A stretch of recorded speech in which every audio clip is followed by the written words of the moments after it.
Je viens de finir le meilleur animé que j'ai vu depuis longtemps. Très longtemps.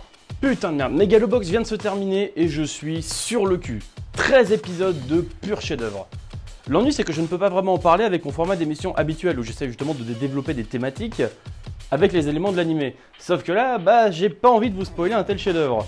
Du coup, je vais changer un peu le format et simplement vous balancer différents faits sur Megalobox. Que ce soit des références sur l'œuvre originale Ashita no Joe, des références au monde de la boxe ou tout simplement des thématiques intéressantes qu'il serait bon de connaître avant de regarder l'animé pour en profiter au maximum. C'est donc avec une certaine émotion que je vous présente Megalobox. Il faut dire que ça fait déjà depuis son premier épisode que j'ai envie de vous le présenter. Ah puis petit détail, Megalobox c'est comme de la boxe classique, mais avec des exosquelettes au niveau des avant-bras, qui justement permettent aux boxeurs de frapper plus vite et plus fort.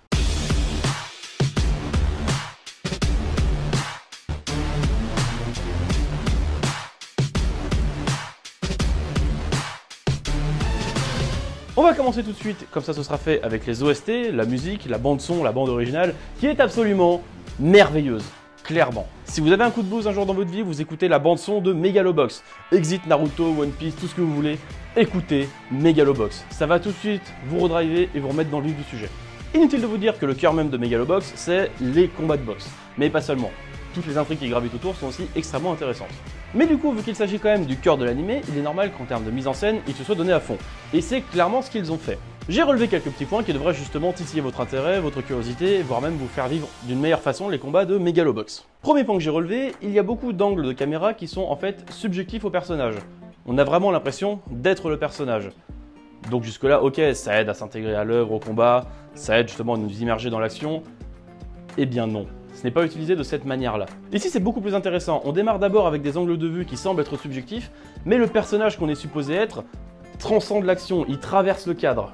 On a vraiment l'impression que les personnages n'existent plus eux-mêmes, c'est simplement leurs mouvements qui les définissent. Et ça nous permet certes de nous mettre vraiment dans le cœur du sujet, dans le vif du sujet, dans le cœur même du combat, mais surtout, ça nous permet de ne pas voir simplement deux boxeurs qui se foutent sur la gueule, mais presque deux animaux, et je reviendrai sur cette métaphore animalière plus tard. Visuellement, l'œuvre est un pur délice, c'est tout simplement jouissif à regarder, car l'équipe d'animation a porté attention aux moindres petits détails pouvant nous permettre d'accrocher à l'œuvre. Je vous ai parlé précédemment de la Megalobox et du fait que les exosquelettes étaient au cœur du sport. Eh bien il s'avère qu'ils ont même pensé aux situations où deux exosquelettes s'entrechoqueraient, créant ainsi des étincelles et un certain bruit sourd. Le simple fait qu'ils aient pensé à ça nous immerge encore plus dans l'action, dans le feu du combat. On pourrait même aller plus loin en métaphorisant le fait que ces petites étincelles soient justement la représentation de la volonté combative des deux boxeurs. J'aurais peut-être dû vous le dire plus tôt, mais Megalobox est en fait une réécriture de Ashita no Joe, un des plus gros piliers du manga de sport dans le manga japonais.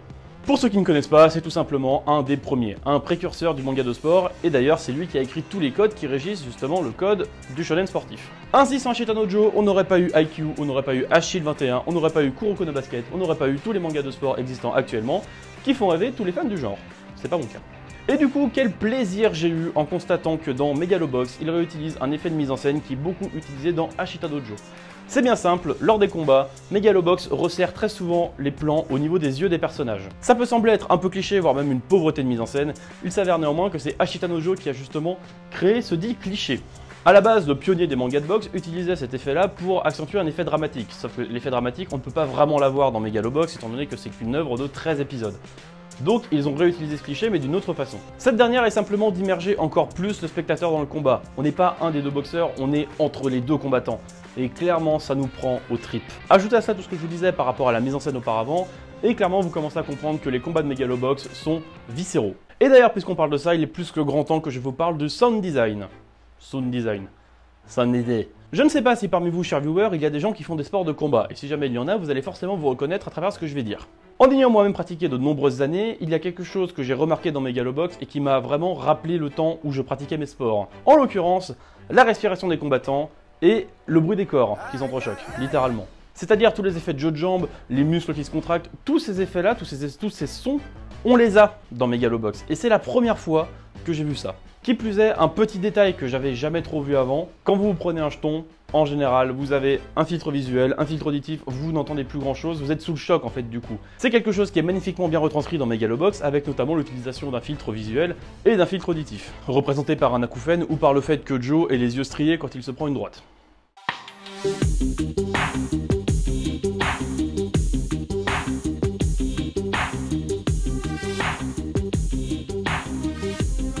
J'ai besoin de spoiler légèrement la fin de Megalobox, mais ce n'est vraiment pas quelque chose d'important, au point où je vais même pas mettre de timecode. En fait, le tout dernier combat va simplement se passer en 13 rounds, alors que normalement dans le monde de la boxe, les combats se font au maximum en 12 rounds. Et cet événement exceptionnel du 13e round de ce dernier combat nous permet aussi de nous rappeler que 13 rounds, c'est surtout 13 épisodes de Megalobox. 13 épisodes durant lesquels Joe va progresser dans sa vie, va devenir plus mature, va progresser sa mentalité de sportif pour devenir finalement un des meilleurs boxeurs au monde. Pour ce deuxième point, je vais devoir spoiler Ashita no Joe.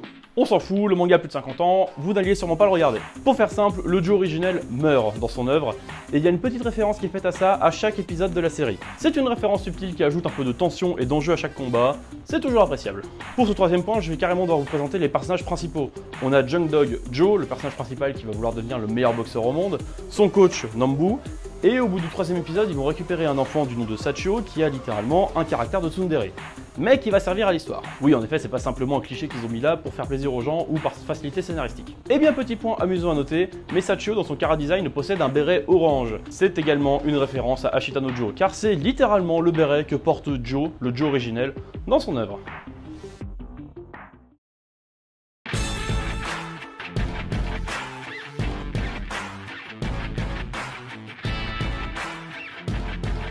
Il y a beaucoup de thèmes très différents qui sont abordés dans Megalobox, presque un par épisode en fait. On a par exemple la thématique du sport pour les handicapés, la haine qui est motivée par une nostalgie mal placée, le fait de toujours avoir à se battre pour son avenir, ne jamais vendre la peau de l'ours avant de l'avoir tué, l'importance d'une rivalité afin d'évoluer dans la vie, et même la difficulté à évoluer contre sa propre nature. Tous ces thèmes semblent être abordés de manière assez succincte, mais quand on s'y penche un peu plus, on se rend compte que Megalobox touche juste à chaque fois.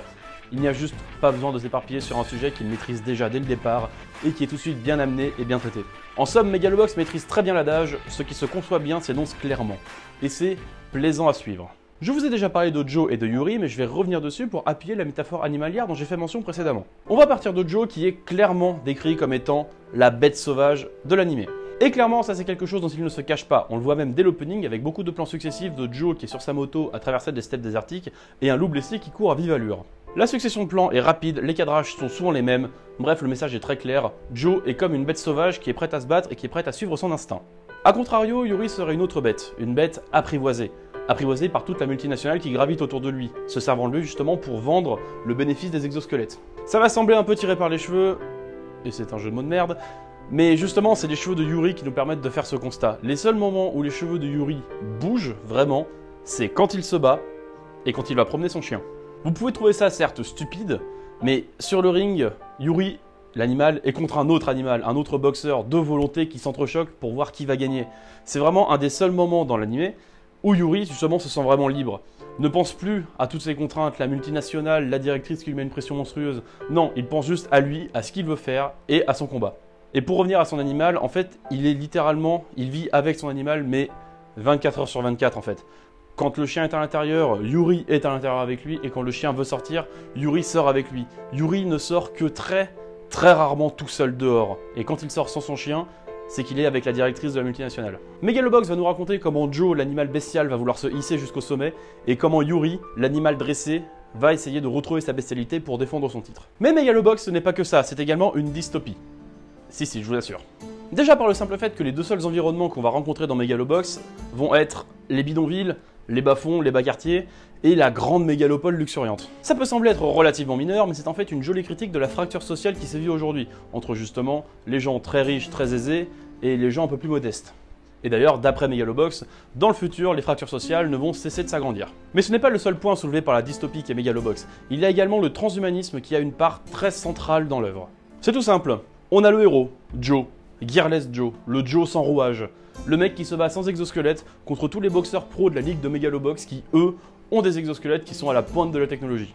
Et ça nous livre un sublime message sur le transhumanisme, sur ce qu'est le transhumanisme. Pour ceux qui ne savent pas trop de quoi je parle, le transhumanisme est en fait une doctrine qui laisse à penser que l'homme doit être amélioré pour survivre à l'avenir.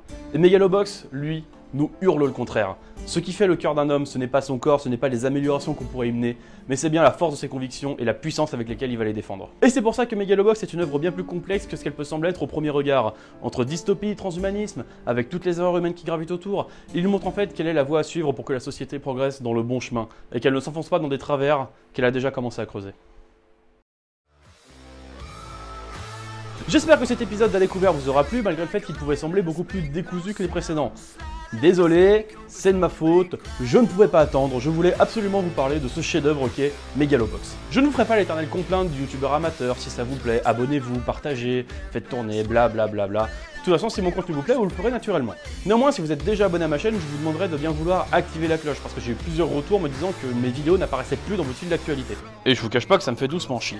Sur ce, j'espère que cette vidéo vous a plu, je vous fais une bizarre vue en plus d'amour viril, ayez une bonne vie, et à la prochaine tout le monde.